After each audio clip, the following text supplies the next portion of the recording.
Hello viewers, ngasi amuka hanna Hillege Entertainment na mayambu taramna okchari. Mamangda explain tawjakiba film adusu mayamna nungsibibagi damakta haningai leitana thagatpa phongdokchari. Mayamgi comment gi matung inna horror film explain tawbirau haina request tawbirai. Aduna ngasidi yamna akit tujungba horror film amakak explain tawjarake. Harifa horror film ase ningamdana sikraba thawai amagi warini. Hojik lobirasi Diederik Bengi direction makhada 2018 release tokiva horror movie The Position of the Henna Grace.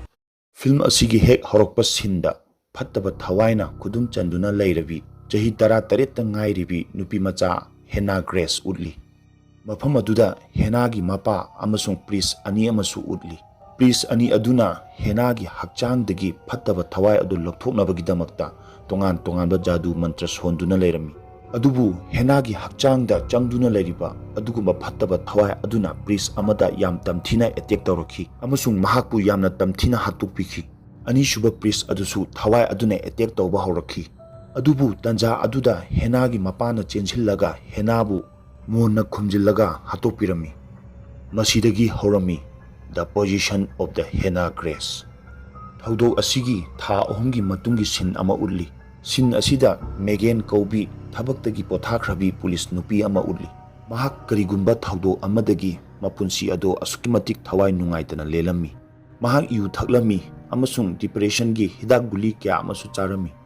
Mahak kona tapna masa mathantana anoba punsi ama lelage haina khanduna yu amasung hidak guli chaba leplage haina warep laurami. Marak marakta mahak guli amasung yu yamna thakinglami adubu mahak khangjinduna lelami. Hojikti mahak anoba thaba ama thinaba kanna honarami. Mahaki mamanabi Lisa gi manakta laklami. Lisa hospital amada nurse ki thabak tawribi nupi amani. Megan mafam aduda mamanabi Lisa gi matengna thabak tawba hawrami. Mahaki thabak haibabu mafam aduda yawrakpat dead body khudingmaki picture amasung fingerprint lawduna system da upload tawbani amasung akupa data khara collection tawbani. Megan gi ahanma numit aduda security guard Deb ka thengarami. Megan da ID card ama sinarami. Hairiba ID card adu utlaga mahak moktam na chatki. Ahanma numit adudadi thodokna problem amata thokide khudimak normal oina chathaki. Mathangi numitta Megan na yumda lairingaida mahaki ex boyfriend Andrew mayumda laklami. Mahak mafam aduda mahaki pochai khara lawba laklambani. Mathangi nungdangda Megan na Randy kauba misak ama unarami. Asiba hakchang mok tamna porakpa ase Randy gi thabak oirami. Numit aduda Randy na Henna Grace ki asiba hakchang ado mafam aduda puduna laklami. Masidagi film asigi turning point hawraki. Megan na Henna gi asiba hakchang adugi tongan ba photo kaplaga system da upload tawnaba honarami. Adubu photo amata computer da upload tawba yaramdi. Mahakna process ado hanjin hotnarami adubu yakhiramdi. Adugi matungda Megan na Henna gi fingerprint lawraga system da amuka upload tawnaba hotnarami. Mahaki fingerprint ado computer da hek upload tawbaga system pumba ma chakhi amasung mathau amata tawba yaramdi. Madugi matungda Megan na Henna gi asiba hakchang ado yomsillaga mok manung aduda chamber amada hapchillaga thamjinnaba hotnarami. Adubu hanjin chamber adugi thong ado masa mathantana hangtok chalai. Megan na Henna gi asiba hakchang ado chamber da hek inchinbaga mafam aduda lairiba pot ama natraga ama hekta lenglai. Maduna maram oiraga table mathakta leiramba test tube khara makhada taraga kaikhirami. Akaiba test tube singdo Megan na lokhatnaba honabada magi makhutta khajitang shokhi. Megan na hobe tawtuna Henna gi chamber ado amuka hanna aroibo oina lonchanaba honarami. Maduda mahaki asokpa makhut adudagi drop ama Henna gi asiba hakchang adugi mathakta takhi. Henna gi asiba hakchang adugi position ona tainana leirami. Megan na thoklibu thawdoksing ase yamna angapa phawrami amasung mahakna police server da changlaga mahaki enquiry tawba hawki. Ahanbada Megan na Henna gi license check tawrami. License adudagi mahakna khanglai madudi mahak chahi 13 ki nupi macha amani. Adubu mahakna Henna gi photo ado ubada yamna angakpa phawrami. License aduda Henna gi mamit ki machudi brown oirami. Adubu haujikti mahaki mamit ki machu se blue oirami. Adubu hairiba wafam ase Megan na yamna luna khanjaludi. Megan na Henna gi asiba hakchang ado morgue ta poraktringaida Masak khangdaba nupa ama morgue changlaklammi. Adubu Meganna hairiba misak ado morgue changhankide. Maramdi mangonda yamna strictly hairami mafam asida asiba hakchang natana atopa mi kanambata changanganu. Megan mahaki chamber da karigumba thabak ama tawduna leirami. Tanja aduda mahak karigumba khonjel khara tarakhi. Madu check tawnabagidamakta mahak changsillammi. Mahakna khalami khonjel ado security dep na maram oiraga tholakpani. Maramdi marakta security dep na maram oiraga adugumba khonjel tholakpa yawi. Megan tapna henagi asiba hakchang adugi chamber manakta yausalakhi. Adubu yamna angakpa phangna chamber ado thong hangtoktuna leirami aduga mapam aduda henagi asiba hakchang leiramdi. Madu ubada Megan yamna ngaklami amasung henagi asiba hakchang ado koithi thiba horami. Tanja aduda Megan na ngasagi henagi asiba hakchang puraktringaida thengnakhiba nupa ado mapam aduda amuka hanna thengnarami. Nupa aduna mafam aduda laklibagi pandamdi mahakna henagi asiba hakchangbu potloibiba pami. Megan na mahapu yamna kanna khamkhirami amasung security guard pu phone tawraga kawkhi. Security guard na changchalaga mahapu phanaba hodarami. Maduda mahakna hanjin lauduna hairami. Henagi asiba hakchang ase mai tharaga potloidaba yade maramdi mahak hojik phawba hingli mahak sidri. Kudakta police laktuna misak adubu phakhi. Misak ase atopa kana amata oiramdre Hena Grace ki mapa masamak oirami. Megan na Hena Grace ki asiba hakchang ado amuka hanna chamber da hapchinnaba honarami. Adubu chamber ado masa mathantana hangtoklai. Handakti Megan na Hena gi asiba hakchang aduda karigumba khara check tawrami. Tanja aduda mahaki phone ge ringtone khonglai. Phone ado mahaki ex-boyfriend Andrew na tawraklambani. Mahakna Andrew da ai hojik thabak chili kona paw phaunasi hairamlaga phone adu kakhi. Mahak amuka hanna henagi asiba hakchang adugi manakta changchalli.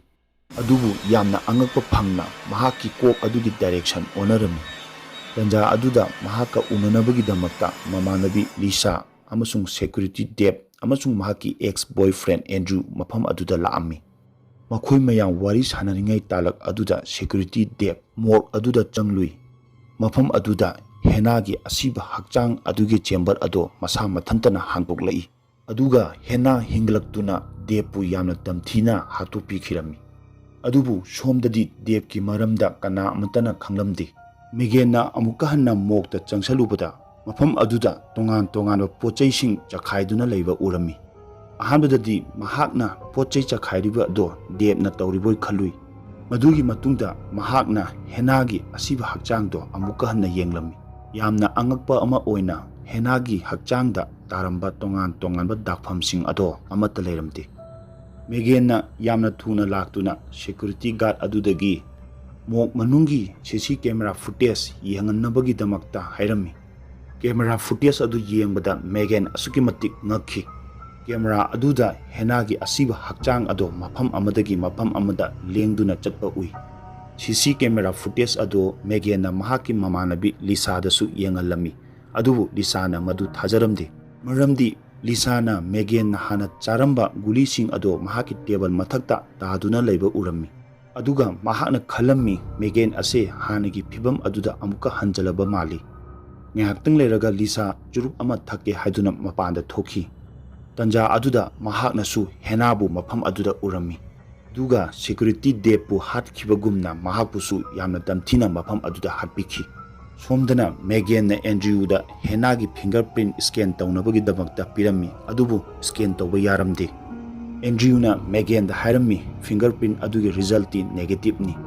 Somdana Randy na morgue da asiba hakchang amagasu puduna laklammi. Matang aduda Megan na Randy da henagi hakchang da thokliba thokdoksing adugi maramda wari lirami. Henagi asiba hakchang adu yenglaga Randy su asuki matik ngaklami. Randy na mafam adudagi yamna thuna chatkhinaba hotnarami.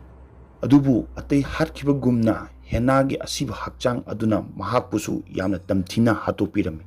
Sin ado Megan na CC camera footage ta urami mahak yam thuna mafam aduda chelaga laklami. Adubu mahak mafam aduda yoraktingaida Randy mafam aduda inai taatuna leirami. Andrew na Megan da phone tawraklaga hairami. Misak ado police station dagi chenduna chatkare. Wari adu loi phatringaida mafam aduda misak adu yausillaga Meganbu fajanbirammi. Mamangda aina panjakhiba misak adu kana atopa amata nate Henagi mapani. Henagi mapa amasung Megan leptuna Henagi asiba hakchang aduda tawrakliba matau ado yengduna lerami. Henagi mapana Megan da hairami. Henagi hakchang manungda phattaba thawai ama changkhi. Hairiba thawai aduna mi haliba makai asiba hakchang adugi masa recover tawrakani. Aduna aikhoina pumnamak mangange haiba taragadi asiba hakchang asibu mai tharaga manganba tabani. Makhoi anina changlaga Henagi asiba hakchang ado mai thanaba hotnarami. Adumna hotnaringaida phattaba thawai ado Henagi asiba hakchangdagi thoklaktuna Henagi mapadu oina mai thaduna hatkirami. Madugi matungda thawai aduna Megan busu hatnabagi damakta tanarakpa hauki. Megan yamna kanna chenkirami adubu wamanbadagi mahak mafam aduda wanthaduna taki.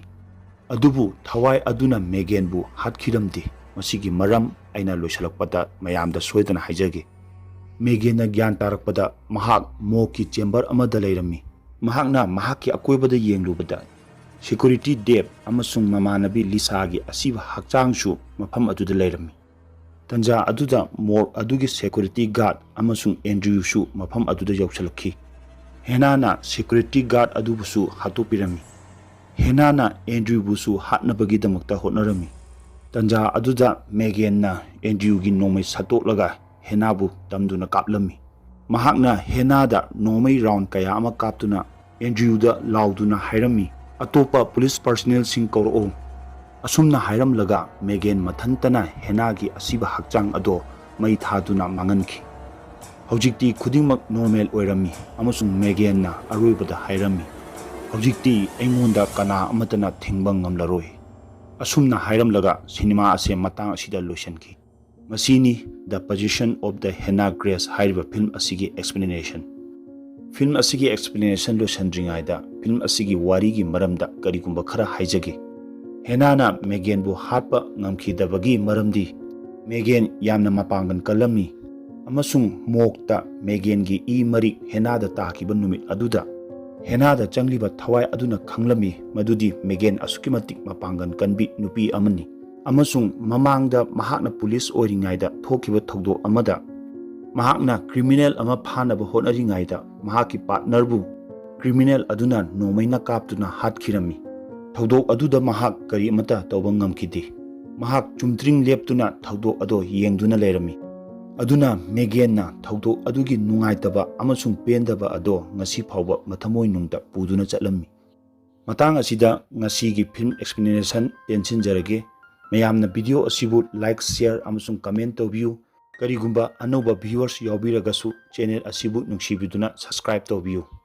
Adom-adomna explain tawhaningba film leiragadi comment box tasu sungsoi soidana thambiramu. Ngasigidi matang asida kainarasi yaifari.